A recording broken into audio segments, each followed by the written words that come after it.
Good morning guys. Morning mga DIYers. Okay, update natin dun sa ginawa natin kahapon. Na-balance na natin siya. So ito na siya. Yan na. Na-install na natin lahat. Yan. Okay na. Bali, okay na to lahat. Naka-series. Ano to? 2S 4P.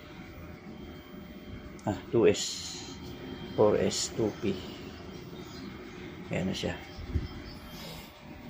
So na-balance na natin yan. Pantay na lahat ng cell pati doon. So tina-charge na natin siya sa umaga ngayon sa PDE. Hindi mo natin na-operate yan. Pupunuin muna natin to kasi kalahati ngayon yung kukunin niya sa araw ngayon. 15 kilowatt ang harvestin niya. So mahirapan siya ngayon yan kasi 30 kilowatt o kulang-kulang 30 kilowatt. Pero may load na kalahati, siguro baka mga 14 or 10 na. Kasi yan na yung load nyo.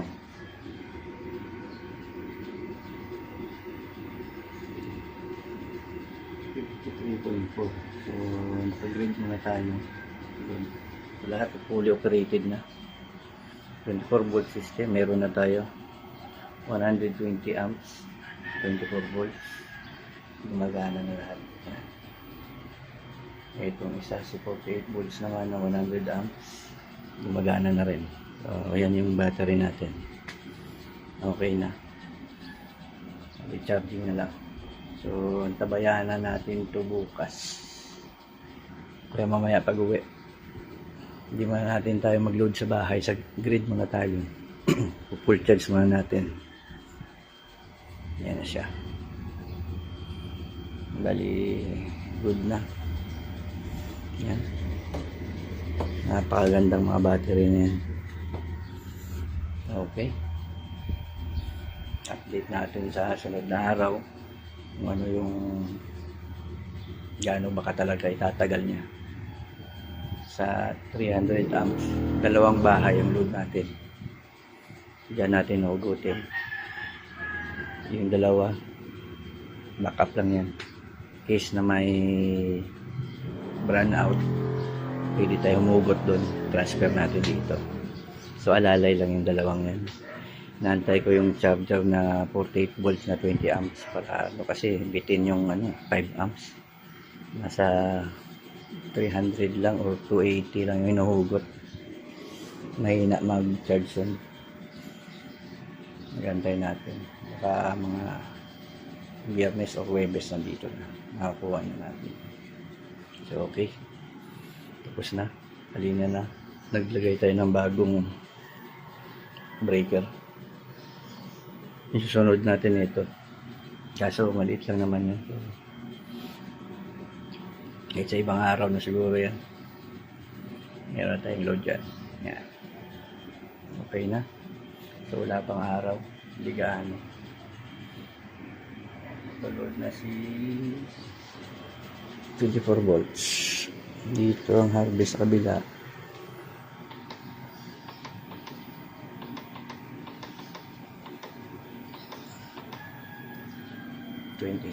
Maaga pa, masyadong maaga. Dito naman harvest natin ngayon dito 800. Yan. Pansin nyo 800.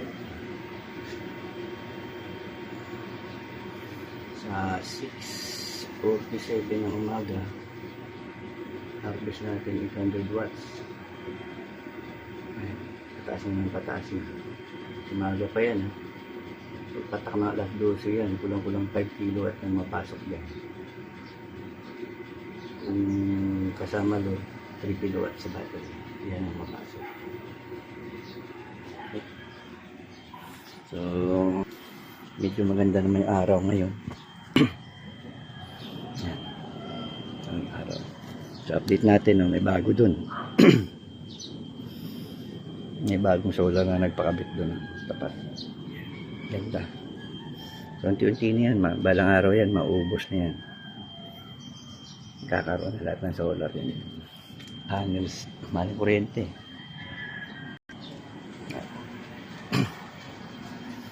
Din natin dito sa kabila. Yan siya. Dagdagan natin yan ng 1 kilowatt dyan.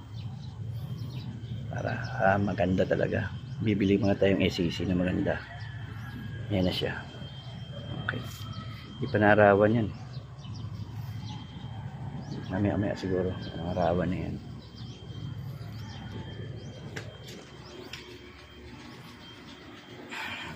Okay na. Wala na tayong problema susunod. Lalagay tayo, mag-aayos na tayo dito sa loob. Luluwag na. Kasi lalagyan na natin ito ng divider dito para safe sila. Kasi na high voltage na itong yan. Wala makapasok rito kasi mahirap magagalaw dyan. Ngayon ingatan natin mga bata.